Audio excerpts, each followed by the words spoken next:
Students, today we will see the introduction part of the unit number 1, that is statically determinant and the indeterminate structures. Okay, so in our last lecture we have already seen the some of the introduction part of the same.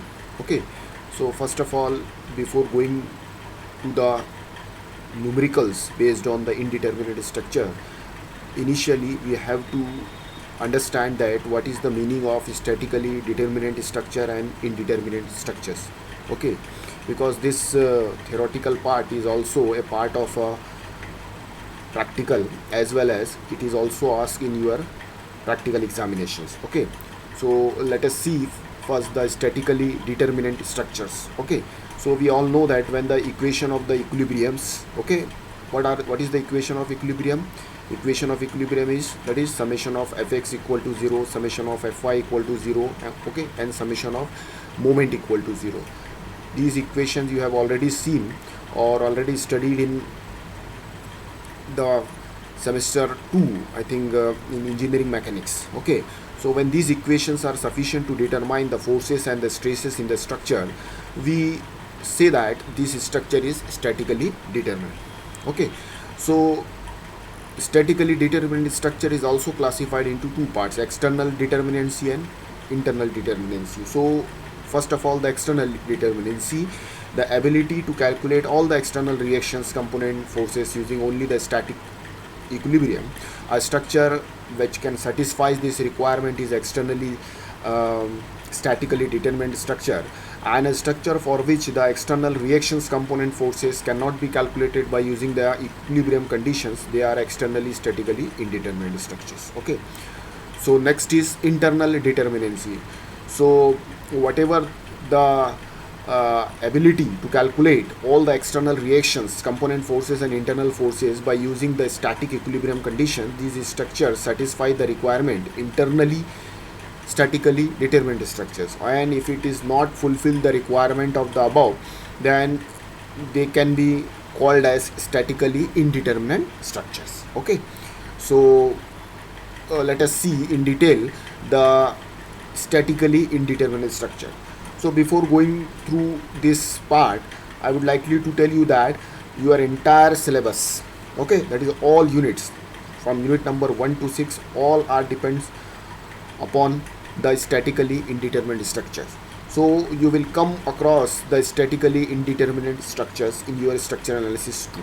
Okay, so you must very carefully understand the meaning of the statically indeterminate structures.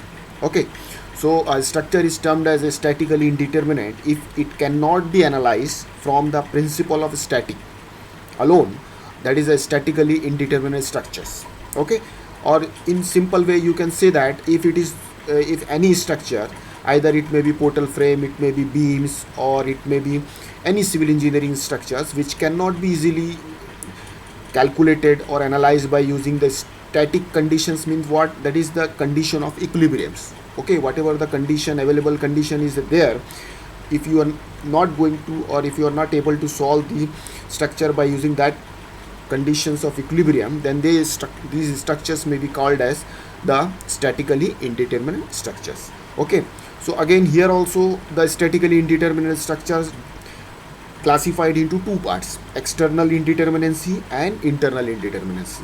Why this classified, why these structures can be classified in these two parts?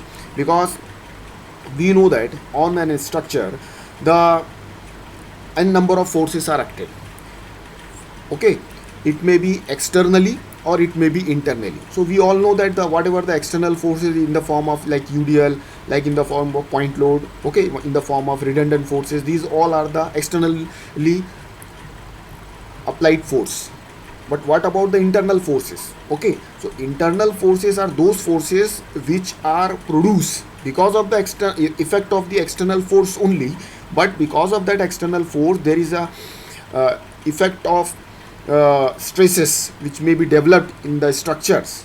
Okay, so these stresses, they are internally, okay, forces or internal forces.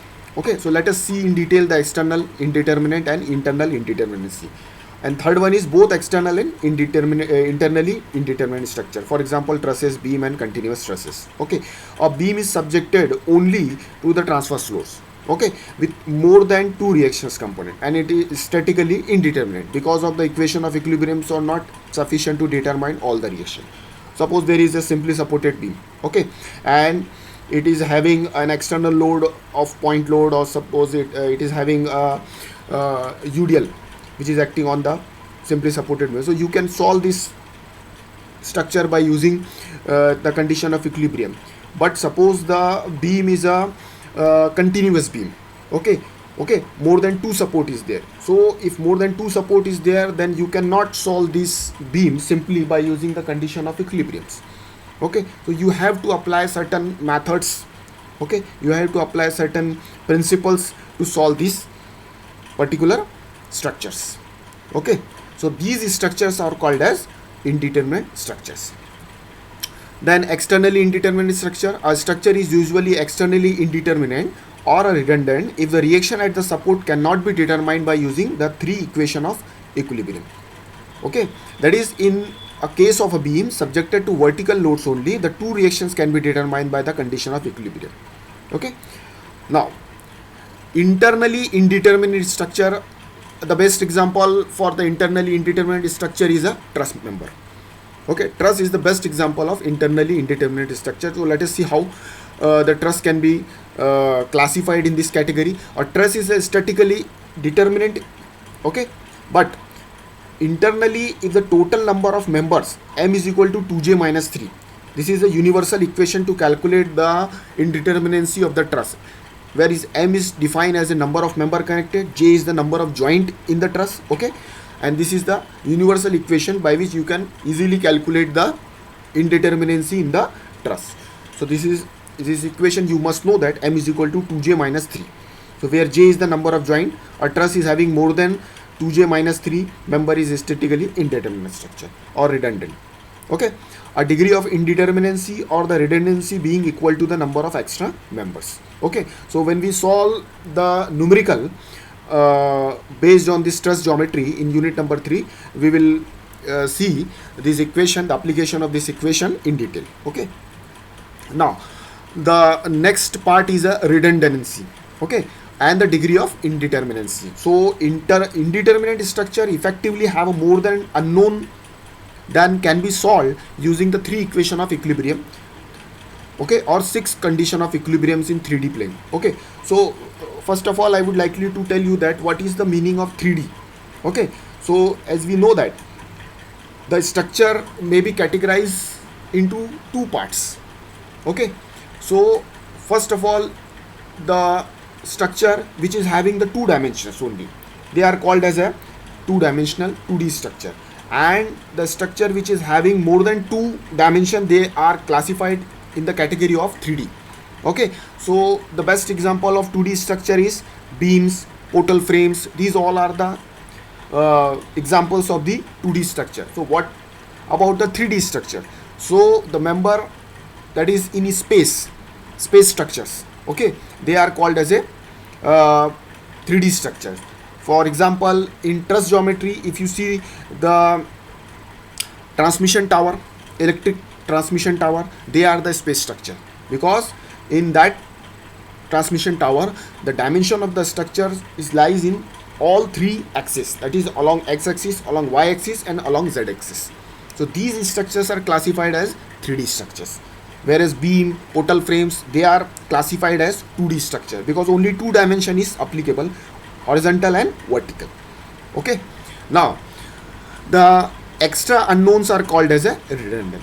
The degree of indeterminacy is equal to the number of redundant and indeterminate structure with two redundant may be said to be statically indeterminate to the second degree. Okay, now next is the difference between determinate and indeterminate structure. So first is the determinate structure, equilibrium condition are fully adequate to analyze the structures. Okay, then while in case of indeterminate structure, the condition of equilibrium cannot be satisfied or adequate to fulfill the analysis of the structure. Second thing is the determinate structure The bending moment, shear force at any section is independent of the material property, whereas in case of indeterminate structure, they all are depend upon the material property. Then in case of determinate structure, the bending moment and shear force at any section is depend upon the cross section of the moment, cross section or moment of inertia, whereas in case of indeterminate structure, okay, they are fully depend upon the cross section and moment of inertia.